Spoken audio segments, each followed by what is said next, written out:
All right. Hello, everyone, and welcome to another tier list. I'm not going to go over how we do these. If you haven't figured it out by now, you should know. But I'm joined by a special guest today. Recently interviewed him here on the channel, and it was so much fun. Nicholas Eames, author of Kings of the Wild and Bloody Rose. How you doing? Great. Are you excited to do a tier list? I'm ready to make some enemies on the internet, yes. As soon as I get this drink open. I'm fussing with a bottle of scotch here. Oh, there we go. That's the way we're going to do it. Whenever I disagree, I'll just quietly sip my drink instead of arguing with you vehemently. The more the argument, the better content. Okay, perfect. And in this video, I don't think I've said this yet. We probably should say this. We're ranking weapons, fantasy weapons, and just how we feel about them, their iconic status, whether or not we think they bring anything new to the table or are just pointless retreads, which, if we're being honest, there's a lot of that in fantasy. So we're going to go ahead and kick it off here. And we have Sting from Lord of the Rings, which is fairly iconic and has the capabilities of a glow stick. I feel like that's a fair comparison. Yeah. What is our IDK at the bottom? I don't know. That's if we just debate and can't decide. I figured I'd throw IDK in there. Perfect. But yeah, so Sting, I feel like, is pretty undeniably iconic. It's a staple of fantasy in that sense. But in terms of its powers, I would say glow sticking when orcs are nearby is neat, but it's not exactly a it's not an Andamander rake sword, which name I already forget. Dragnapur. Is that on here? Are we doing it? Yeah, it is. I couldn't find a picture of just the sword, so we have rakes back there. Oh, excellent. Yeah. So how are you feeling for Sting? I'm gonna make you go first. I'm feeling it's a D. A D. Yeah. Okay. All right. I mean, if you have a regular butter knife and a flashlight, you're in the same place. Okay, well, it's elvish made, and it's got some. It's okay. I will fight to C. I will say C for me. I'm a bit more comfortable with, and that's mostly because of the icon status. Because you're right, it's basically a glow stick that's really sharp. And you have me with elvish made. You're right. So okay, let's go with C then. Why isn't this moving? Oh, come on. There we go. All right. So starting off with, I'm sure, already content that's going to make a lot of people very mad. We're putting... That's an S weapon! Next up, we have... Hobbit is frothing at the mouth. Next up, we have another one. Captain America's shield, an unbreakable shield. Pretty much the most iconic weapon of Marvel, debatably overshadowed by Mjolnir. I think the only thing that's kind of neat about this is usually we have a ton of unbreakable swords in fantasy. An unbreakable shield's a little bit different. I feel like it's pretty, like it's nice to look at, but I'm not super passionate. I would say C as well. I don't think it's like the most amazing, lore-based, awesome piece of weaponry we've seen. How are you feeling about it? I see your C, but compared to Sting, you can throw it and it comes back to you? No, it does not. Only Mjolnir comes back to you. Oh, no, it does because it's Captain America and he has like that I'm Captain America and can do... And Marvel describes it as he sees faster, which makes absolutely no sense. I think it's like his brain processes information or something and he's able to do that. But no, he boomerangs it, you're right. I mean, if we're going into which would you rather have in a fight? Would you rather have Sting or Captain America's shield? I think Captain America's shield. I think so too. So you want to go B on this? Sure. All right, B's cool with me. This is already just going to amazingly controversial. I mean, is anything going to be a D if Sting isn't? And we'll see. Well, next up we have one that I thought was pretty safely going to be a D, and it's coins from Mistborn because they're just coins, but I think the way they're used is kind of nice. But they're still just coins. So I wanted to put them in there as like, that's a solid D. Because it's not anything... I love the Mistborn magic system, but it's money. Yeah, no, that's fair. That's fair. That was a great one to throw in there, though. That's pretty cool. Yeah, but in the hands of someone who's not Mistborn, then useless. I've thrown change at somebody, but it didn't do much. I can tell you that. I mean, if you drop it from the top of a building. Yeah. Now, two swords I actually don't think I've ever talked about on this channel, but are definitely worth mentioning. It's Twinkle and Icing Death, Dris Duerdin's swords. I really like these. I think they have a lot of, like, this is going to be weird to say, personality for swords just because of the way they're written and the person who uses them. Where are you feeling for the two little short swords here?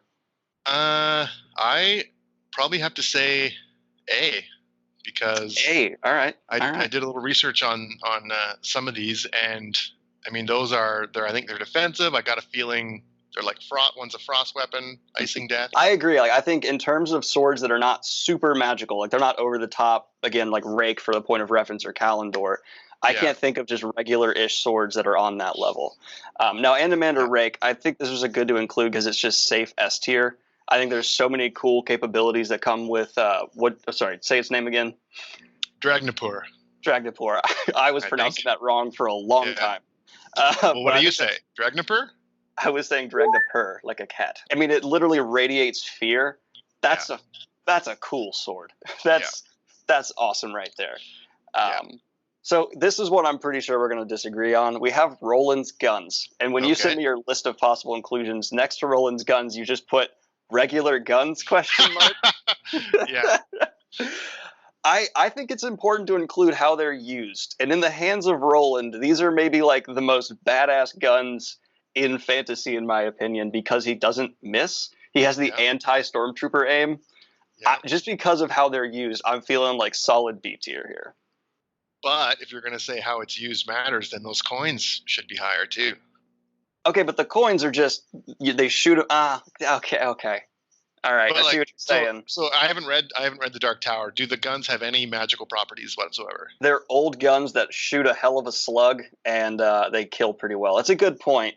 But again, if there's so many factors here. Like I'm also including in my weighting what would I rather bring into a fight. And I'm very much of the opinion that a gun is much better than almost any sword ever. Exactly. You're right. Yeah. So I'm. Well, if someone comes at you with Sting, you'd shoot Frodo dead. I'll put it next to Sting. How about that? Next to Sting. Well, I think we can go B if you want. I mean, it is a gun in a sword fight. So. Yeah, but I'll put it below Captain America's shield. Captain America's shield is definitely better there. Now we have Aragorn's sword, elf-made, super iconic. Kind of I would say, is it the most iconic sword in Lord of the Rings, or is Sting more iconic? That's hard to call. I would say Sting is more iconic. Yeah, it's a Anduril, Anduril, I believe. Yeah. But correct me if I'm wrong. There's no magical qualities to it. It's just. I believe that's true. When I looked it up last night, it's just. I mean, it did kill Sauron once, or cut the ring off its finger, but. If it was modern fantasy, that would have imbued it with some power, but I think that didn't. It just broke. It killed Sauron, but it also broke. So, gosh, I'm thinking C as well. I mean, I'd say it's not even as cool as Sting. Exactly. Because Sting has the glow stick. Will not warn you that orcs are near. Yeah. Exactly. Now we have Lord of the Rings is about to get represented hard. The One Ring, which has all kinds of corruption magic and some direct. It'll make you invisible, turn you into a nice little golem. There's a lot there. I have a hard time thinking of even characters that can handle wielding the One Ring. If we're talking about would we want to bring it into a fight, my answer is no, because I don't want to turn into like a heroin addict. So I definitely don't want to bring it into a fight. How are you feeling? Where would you put the One Ring? I might even put it A, because if you're invisible, I mean, you can kill people pretty easily. Yeah. And it technically controls the other rings and that kind of stuff, but if the other person happens to be wearing jewelry, you've got them. Or a specific type of jewelry. Would you put them above or below Twinkle and Icing Death? Probably below, just for lethality. Yeah, I mean, if I have two swords, I can just spin in a circle real good, and you can't get close. Exactly. I think someone's going to be mad at us over this one, but hey, you're a published fantasy author. This list has more credibility than any other tier. It's important to remember that this list is definitive and will brook no argument. We're right. You're wrong. That's the. Now we have Mace Windu's lightsaber. I mean, lightsabers in terms of practicality for a fight, they cut through anything. My only worry is I would accidentally kill myself. I feel like there's a very high probability I would accidentally kill myself with a lightsaber. That goes for every one of these things except for the coins, really, for me. I'd swallow the ring. But here's the thing. I'm gonna have a whole other factor come into play here while we're talking about this. I think lightsabers are super overplayed. I think they've been spun off to death. I think they're so everywhere. They're in every single toy store. You could be tired of them. They're still pretty awesome, though. Yeah, I mean, any movie with a lightsaber is better than any movie without a lightsaber. I've always said. So you'd like to see a few good men, but with lightsabers. That would be great. That would be great. All right. I'll go with A-list, but I'd fight you if you try to put him S. Oh God, no. Okay. In fact, I maybe even would say B. B? Okay. Like in the hands of a regular person, a lightsaber isn't going to be as good as Icing Death and like the Dritz Jordan sword. So. Well, here's the other thing. This is also specifically Mace Windu's lightsaber, which means it's purple, so it has swagger points. I still got to go with B. I don't know. Okay. Well, now but yeah, it's up to you. If you want to put it A, I won't argue with that. Let's be clear. I'm in control of the board here. It's all up to me. Yeah. Where would you put it though within the B here? Well, okay. Specifically for the ranking within the ranks, which would you like? Where would you rank it in terms of what you want to bring into a fight? God. I mean, I know a lightsaber can deflect blaster bolts, but I'm not sure it deflects regular bullets. It probably just melts them, I guess. And you're hit with molten lead? I don't know if that's better or not. Yeah. I gotta put it above the gun, though, just because. Okay. But it's an old gun, yeah. What do you think? No, I agree, especially because I can't shoot a gun like that probably without hurting myself. Okay, now we have below Captain America's shield, right? Like, well, I don't even think a lightsaber could cut that. No, doesn't something cut it, though, in the last Avengers movie? Thanos does, but I think he's using like a special sword that we don't know what it's made of. It's Thanos metal. I don't know how he crapped that out. That's a good point, but it's never melted. Like I think it can take. Yeah. It takes like Thor's lightning. It takes Iron Man blasts. Whatever. So memory, sorrow, Thor, and we have sorrow, which makes you sad from what your notes said here. I mean, it's been a while since I read those books. You think you just read them recently, right? Yes, and I think you're correct. I also think it has some like durability qualities. I'm feeling C tier. I feel like it's with these average swords here, except it makes you sad, which I don't know if that's super special. I think it makes it worse than Andril. I don't know. I'm going to put it at the bottom. Maybe even D. Could we go D tier here? Sure. Let's go D, but above the coins. Above the loose change. Yeah, I'd rather have a depressing sword in a fight than a pocket full of coins. So now we have Kalendor from the Wheel of Time. So extremely unstable to use. We're assuming, I guess, that we have the ability to use it in this situation. Mm-hmm. Also makes you go insane faster, is flawed, but I think is inherently more powerful than anything else here. Would you agree with that? I would agree. I think it's got to be S tier. In terms of power, yes, but in terms of the drawbacks, I'm already on. I've been self-quarantined for 3 weeks now. I'm already on the edge of going insane. It wouldn't take much to push me over. I don't know. I'm feeling S. I'm below Animander Rake's thing, because Animander Rake's sword, dragon purring, is very cool. Yeah, when we first talked about this, I definitely thought Kalendor would be number one, but having researched Animander Rake's sword a bit, it's pretty awesome. And it also comes with the badassery of Animander Rake, which just elevates anything. Yeah, and Rand's sword requires a lot of other factors. You need to know how to use it. You're probably going to screw it up. I'm not going to get into spoilers, but yeah. I almost just said there's harsh drawbacks. Now we have one that I picked that I thought would be an interesting choice, and that's Syl from the Stormlight Archive. Spoiler warning for Stormlight Archive. I'm just going to throw that out there, but I think 100% of my audience has read it. She can turn into a spear and is super, super lethal when she does so. I think a solid A tier, because it's like Brandon's super cutters. I mean, they're really good, and it's her first sentient weapon, I think, here. Mm-hmm. So I feel like I'm insulting it if I put it any lower than A. I won't argue with that, yeah. All right. Now we have Stormbringer, which is an interesting inclusion. And I actually haven't read what this is involved with, I think. Have you? Only 2 of the books so far. I've literally been collecting them for the last 3 years, but I keep reading modern fantasy, and I really, really want to. But when I asked around about some magical weapons, Stormbringer was always people's number one. Is a demon cut through anything, drinks souls with just a scratch, empowers its wielder, invokes bloodlust. Okay. There's a lot of baggage with this sword. That's an S tier weapon. Okay, that's an S tier weapon. All right. I don't think we're going to be pissing anyone off by saying it's an S tier weapon. I think we would piss lots of people off if we said it was an A. Okay. All right. So I think right there is perfect, right in the middle. All right, in the middle. All right, that's cozy. That's cozy. We could now, be wrong, but still, I think that's pretty safe. Nicholas, we will not be wrong here. We're forever right. Zero comments. Our decisions are final. Now we have Needle from Game of Thrones, which is a sword. That I'm is going to enjoy this. Yeah, D.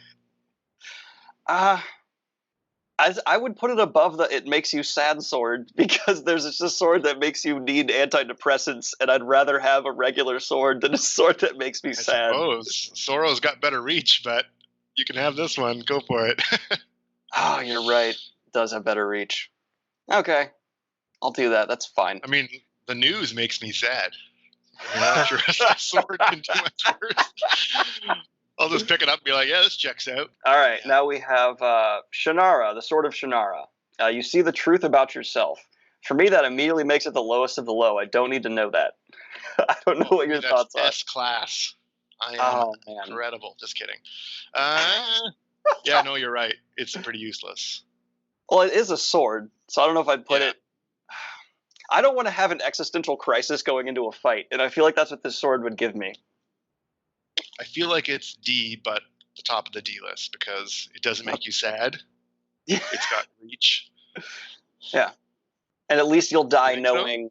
at least you'll die knowing exactly who you are. And that's what's the price you can put on that. Exactly. All right, so checkpoint time. Is there anything that you're kind of reevaluating at this point? Kind of want to bring around, change up? No, everything looks pretty good to me. To you? I'm trying to think, all right, if I'm looking at the B tier and I was going into a fight, would I rather have the lightsaber or the shield? And because I know that shield weighs like, I think it's supposed to be like 200-300 pounds, like it's something ridiculous, I'm not even going to be able to use it. So I think I'd prefer the lightsaber. Sure, go for it. All right, that's fine with me. All right, now we have Nightblood from the Cosmere. It's another sentient weapon, so that's cool. It draws evil people to it, which is in the notes here. That was actually, I didn't realize that was like a definitive fact, but that's interesting. Yeah. I haven't read those books, so I had to do research on it. It sounds pretty badass. Yeah, your notes here are really funny. I just want to say, like, I laughed repeatedly just going through descriptions of them. I don't know. It's a sword with personality, and it has additional qualities to it. I don't. It's got a not very nice personality though. Like it kind of sucks. Yeah, you've read the books that it's about? Yeah, okay. It's kind of like a sadistic sword. So I'm saying bottom of C. I would rather bottom of C. Yeah. When it said that if it just nicks somebody, it kills them. Yeah, I'm looking to wound in a fight. I don't know. I'm a bit of a pacifist, Nick. I don't know about you. I'm not trying to kill people, and I also know I will cut myself with it. I know. I got given a stabby the other day, and I almost nicked myself with it already. Congrats. A joke for a review. Yeah, so I'm okay. If you feel like you're confident that you could use Nightblood effectively, it also has the side effect of, apparently in your notes here, makes user commit suicide. So if you're cool with that being high up, if you're being, I mean, where are you feeling then? Where are you feeling here? I feel it's got to be, let's go with, I mean, it's probably too low for the Nightblood fans, but let's go with B. Okay. Bottom of B, you can put it wherever you want B. You can put it I would much rather have a gun. I would much rather, anyone coming at me with a regular sword, I would rather have a gun. All right. To anyone incensed about that, remember, it was Daniel's choice. Okay, but like, there is no regular sword that beats a gun. If we're starting more than 10 feet away, and I even just have a musket, I'm going to win. Perhaps, but in fantasy books, people deflect things with swords all the time. Yeah, because that's yeah. So I guess, okay. Next up, we have the ruby-hilted dagger from Wheel of Time. The Matt's dagger. Okay. Yeah. So what does it do again? So you immediately get like addicted to it. If you touch it, you're like, oh, this is my drugs. I'm a big fan. And chocolate milk. Perfect. Yeah, I literally drank chocolate milk this morning, so that is an accurate description. If you cut someone, they become like infected and die from like their veins turning black. They like pus up and just it's horrible. Except you're immune to that. It can cut you and you're fine. Okay. So I don't know if I would I don't want to kill someone grossly. I don't want it to be gross when I kill someone. And it's also, aside from that, just, I mean, it's kind of got the Nightblood thing, right? Where if you cut someone, they're going to die.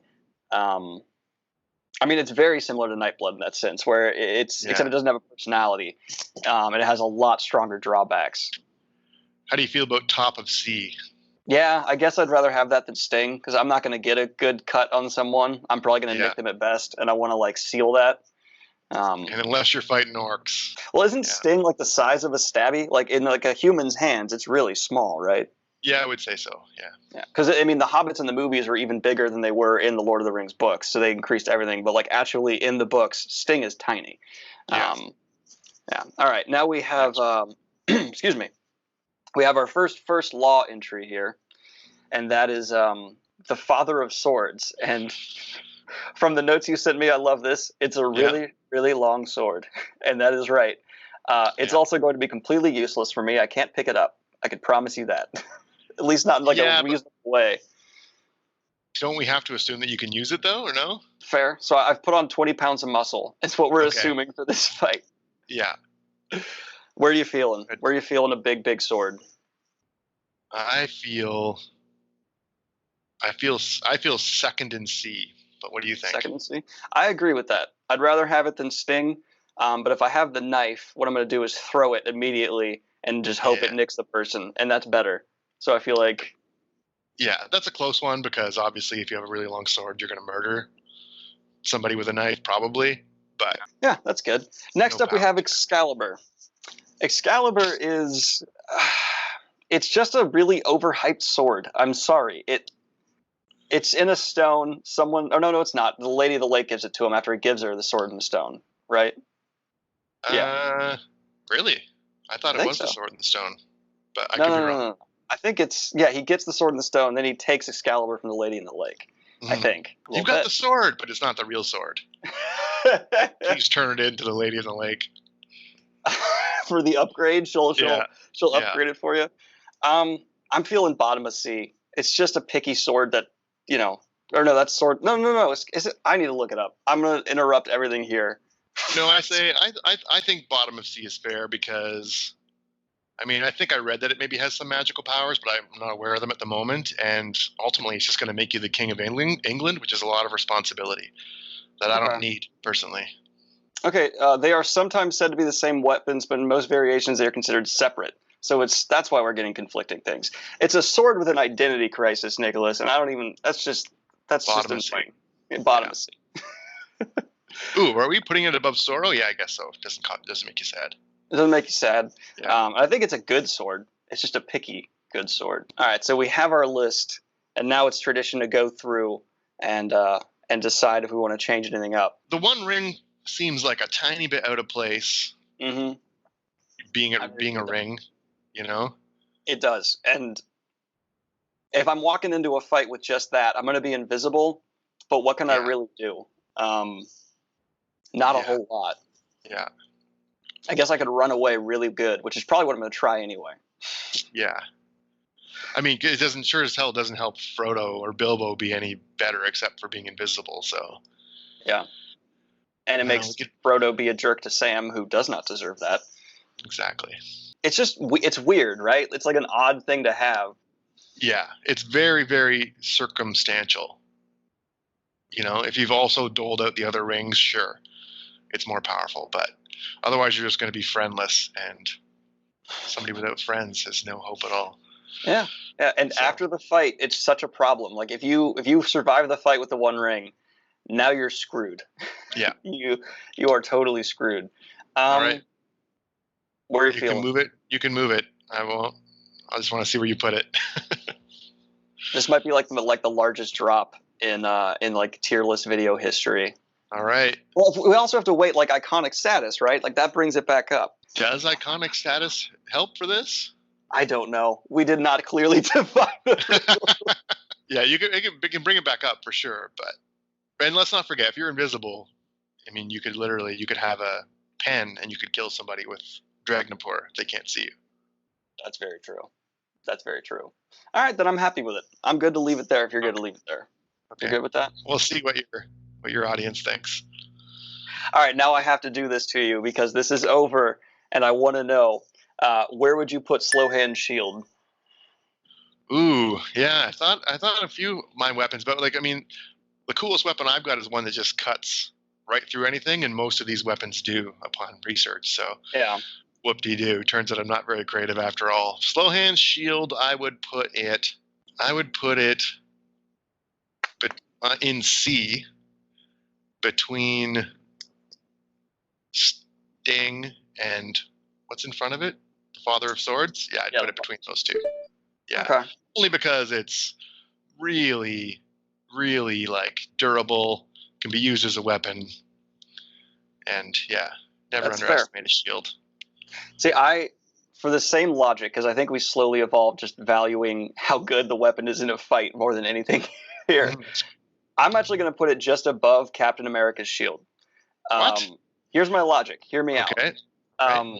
Even if I gain 20 pounds of muscle, I'm going to have a really hard time with Captain America's shield. And if I throw it like he does, it's not coming back to me. I don't have that going on. Meanwhile, I believe in untrained hands, a shield is a better weapon in a fight than a sword in untrained hands. Because if you swing a sword around wrong, you can break it. Yeah. You can also end up cutting yourself. If the person's bigger than you, they'll just take it away. A shield, on the other hand, is usually strapped to you. You have a good grip. And hitting someone in the face with a shield is one hell of a hit. So I would be able to use it better than Cap's shield because it's lighter, and that's what matters for me. I'm a tiny man. And no, I'm not going to lie to you here. A lightsaber would be way, way better. Oh, exactly. And yeah, if you throw that shield, it's not coming back. Blackheart, it's not coming back. Yeah. So I'm thinking, but a gun would go right through it too, though. I don't. A piece of wood. Okay, now we need a canonical answer to know how thick exactly. You decide this. You are the lore master. Okay. How thick is slow hand I'm shield? making it up now. It's thick enough. There we go. Yeah. There we go. Thick enough. That's what I said. Yeah. The Nick Eames story. Thick enough. From henceforth, when someone asks how thick is the shield, it is just thick enough to stop Roland's guns. Yeah. We decided it here, folks. Well, thank you so much, Nicholas. This is a lot of fun. I've never done these with someone before. Yeah, no, my pleasure. Thanks for including me. I love these tier lists. Yeah, they're interesting to do. We always get people who are upset, but I think because we are now definitively just doing, okay, which is best in a fight, there's not a whole lot of argument here. At least I don't think. Yeah, I'm sure there'll be some contention, but I'm looking forward to seeing what people say. I'll be reading the comments all the night. But okay. You heard it here from the authority vested as a YouTuber and an author. This is the definitive ranking of these weapons. All other opinions are completely invalid. We shall brook no argument. Yeah. If you absolutely hate the choices I've made and say you'll never read my books, my name has been Joe Abercrombie. So. But no, if you guys have not checked out Kings of the Wild, I highly, highly recommend you do. It's one of the most enjoyable reads I had of recent memory, and its sequel, Bloody Rose, is out now. And the third one, Empire, Outlaw Empire, thank you, will be out. Do we have a firm release date, don't we? I wish we did. No? Okay, I was trying to trick you. All right, do we? So everyone, I'll have Nicholas's Twitter and all that stuff linked right down there. Like and subscribe if you have not already. Hit the Patreon if you want to support what I do here. And have a good one, y'all. Peace.